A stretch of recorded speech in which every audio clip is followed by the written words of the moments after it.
Jeff Weaver. Okay, so Jeff Weaver. Let's put this on the screen. This is the best way to do this. Number 3. Here goes the best way. Okay, this guy right here. Former aides to Bernie Sanders form a super PAC to support Joe Biden. Okay, that's the title of the article. It's in the New York Times. Mr. Sanders, 2016 campaign manager, and another architect of the 2016 bid are joining together in an effort to rally progressive support for the former vice president ahead of the November election. So the goal of this, folks, the goal of this is supposedly to get you, progressives, to support Joe Biden. Okay, so keep that in mind as we go over this. Now, Jeff Weaver, who served as Mr. Sanders' campaign manager in 2016, as a top advisor in 2020, is leading the effort, which will focus on mobilizing the base of the Sanders supporters, young people, liberals, Latinos, and blue-collar progressives for Mr. Biden. Other top Sanders officials from the 2020 race who will be involved include Chuck Rocha, a senior advisor who focused on Latino outreach, Tim Tagaris, who oversaw digital strategy and fundraising, and Shelley Jackson, a California strategist for the campaign. Mark Longabaugh, who worked for Mr. Sanders in 2016 but left the 2020 campaign early on, is also a part of the new group. Now, Sanders has railed for years against super PACs, which can accept unlimited donations, emphasizing his reliance on millions of small contributions from supporters online to fuel his 2 presidential bids. So that's enough for us to kind of like start digesting. Now check this out. Jeff Weaver, very close to Bernie Sanders, worked on Bernie Sanders' like Mario run. And there in Vermont, Burlington. Okay, that's how far back they go. 80s. They go back to like the 80s or something, okay? So he's known this guy for like 40 years. 80, 90, 90, yeah, almost, okay, 30. He knows Bernie is against super PACs. And his idea of getting you, who are also against super PACs, most of us, that's part of what attracted us to the Bernie campaign, is that he's not bought and paid for by corporations, big money interests, 1%. That's part of the allure of me to say, oh, maybe check this guy out, okay? Jeff knows that. He has to know that. He not only knows Bernie, he knows this is not a thing that Bernie would ever endorse. In fact, he'd rail against this. Jeff said this is a way to attract Bernie supporters to Joe Biden. This super PAC will help.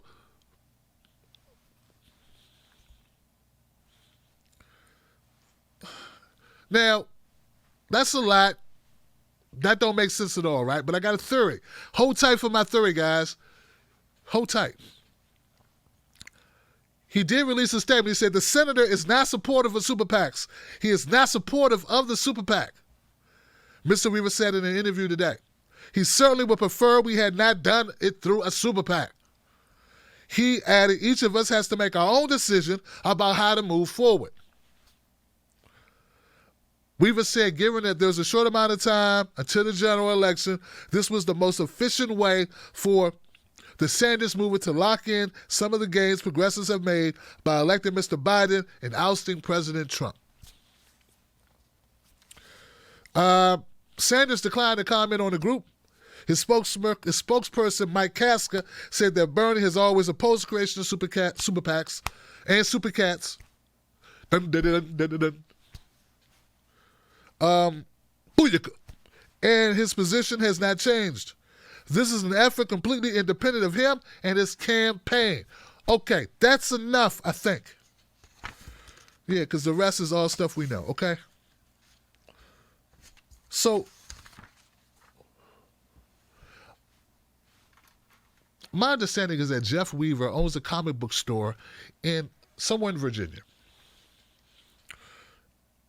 So I think that Jeff Weaver should spend most of his time selling comic books because he is a joke.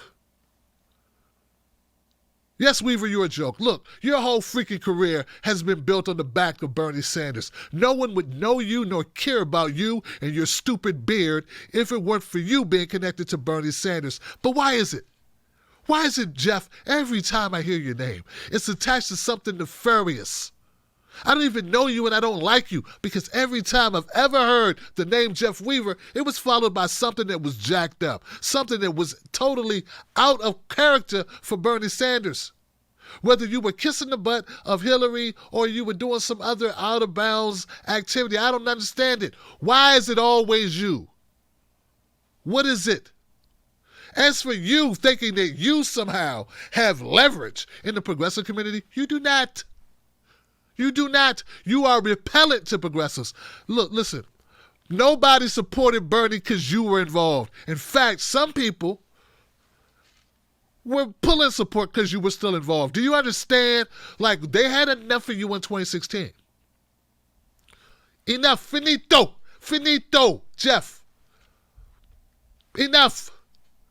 If Bernie's not mean enough to tell you, I'll tell you. Screw off, dude. Pound the block. Pound some pavement. Beat it. You know? Skedaddle. It's like you've had 5 jobs in your life and 4 of them were working for Bernie. Listen. You will not. Now, I take all of this back, and I do take it all back if the goal that you have is to stop Biden, because that's the only thing that you can do. It's sort of like Biden being dumb enough to think that him and Hillary will net him any votes from progressives. It won't. In fact, if there was a way to get less votes from progressives, he just secured that. Your inability to be on the post of progressivism is monumental. It's biblical. Your stupidity is a feature, not a bug, and this is a travesty. But that being said, you may be a nice guy. I don't know. I never met you. In it today. Wolfpack.